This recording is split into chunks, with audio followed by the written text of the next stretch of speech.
Panibagong araw ay dumating, panibagong video rin ang inyong mapapanood. Ako si Aling Jessica and Jaloy Vlog, 12 taon na nagsusumikap upang makamit ang tagumpay ng buhay.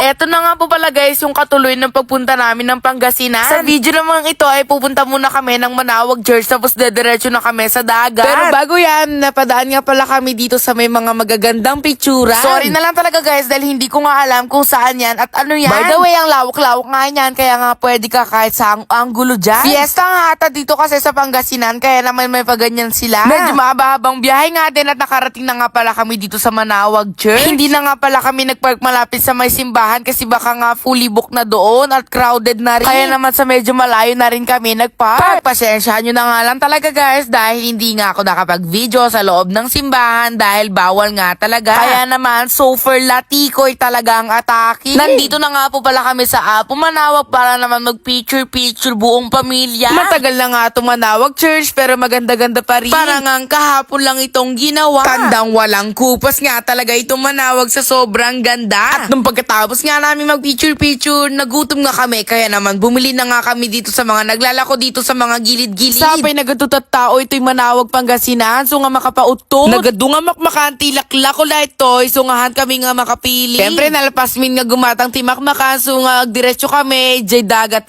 Makapa-excited nga talaga. So nga, pati ukol-ukol kadagat katawa. At ito'y kami, bitchan. So nga, nakaisa man ni uncle mo. Apanak, ito'y bitchan nga, dabit-bitnahan. Ba't nga babalin nga si Bubuto ka nga rumwa. Baka makatabelak ito'y nga kababaot ni inang ko. Nuhan na nga makita nga at dabit-bit ko. No, apanak ito'y kate. Naglambot nato nga buhangan. So nga, nagpintas nga ay ayaman. Kita nyo ha, baka tumarayak ijay bitchan. Baka damdamag kulay buris di balat ko gamin naksuta. Uy, manganan. Ang aking ulam for today ay fried chicken from Juwile. Nagpigsaangin ito, so nga kasla di jayak alaskano. So nga nagpa-video aklat ta kini mama. Gami nagpigsaangin, paulit-ulit kamot. So nga nagpa-video aklat ta. Ure ito, nagadumak-makan, baka mafulibok pati tiyangkaw. Bakahan ko nga makayana nun, baka pumutok nga bigla-biglaan di tiyangkaw. Siguro mo't maintindihan nyo majiwag-baga. Baka gamin kumaro manon bagtit yun, tas inyanya manon i-comment yun sa comment section. Ay, salamat! Nalpasan kami nga mga anan. So nga gaya, ito'y tibuhang-buhangin. Nagpintas kaya ayamin, nagito'y nga buhangin kami, naglambot. Kasing lambot ko kapag sumayaw. Cheers! Para nga akong poste. Kumaro manon pagkabata, tagkas-kastuyak manon. For your information, that's not an ignoranteng tao, but that's called an healing an inner child. Cheers! But before I talk, I'm not gonna say that is my grammar is. You heard what you hear because fuck is meaning of fuck is fantasy and meaning of fantasy is false. Agay ayaw maklagaro doon ito, nagdupay ibaga, ay naapo Diyos ko Lord, niya ngay maramid ako. This is gonna be so getting real, so apan kami jay beachan kakayat ko mag-swimming. Anak nga kontranta ba kay sako kay ta. By the way, kadwak gayam ito'y ni RJ gamin kahit na nga sumurkin niya kapan ito'y tapos gumatang gayam ni RJ pala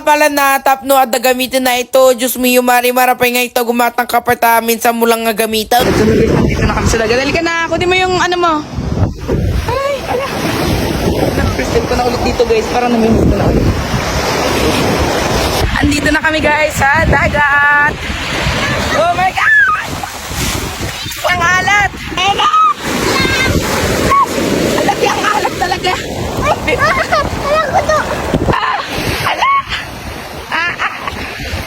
Diyan ka lang, men! Dito kami.